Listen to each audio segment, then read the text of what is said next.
ভাই তুই আর আমি একদিন রাশিয়ান লাগাতে যাব, সেই মজা হবে। কিন্তু ভাই রাশিয়ান লাগাতে গেলে তো অনেক টাকা লাগে। তোর একটা বিচি বিক্রি করে দে।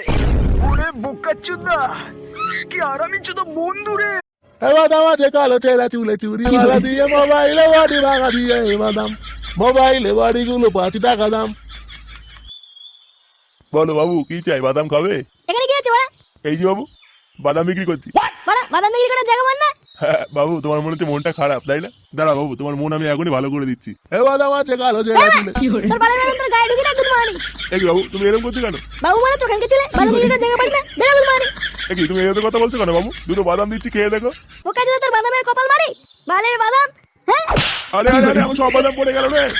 এরপর থেকে আমার চা দিলে চায়ের ভিতরে কুচি কুচি কইরা আদা কেটে দিব, খাসির মাংস কেটে দিবি, একটা বড় মগে দিবি, মাঝখানে একটা খাসির পায়ের নলি দিয়ে দিবি, ওটা দিয়ে চুমুক দিয়ে চা খামো। ভাই এটা কি চা? কাচ্চি চা।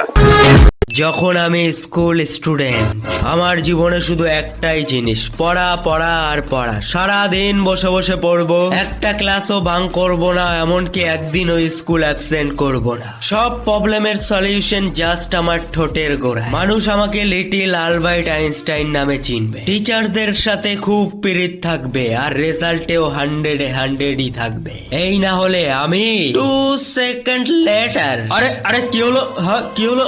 ও মাই গড, অ্যালার্মটা আমার সব স্বপ্নগুলো ভেঙে দিল। ধুর। মিঠু, গ্রীষ্মকাল শব্দটি কোনো লিঙ্গ? মেয়েলি লিঙ্গ স্যার। কেন? কারণ গ্রীষ্মকালে সব মেয়েরাই গরমে পাগল হয়ে যায়।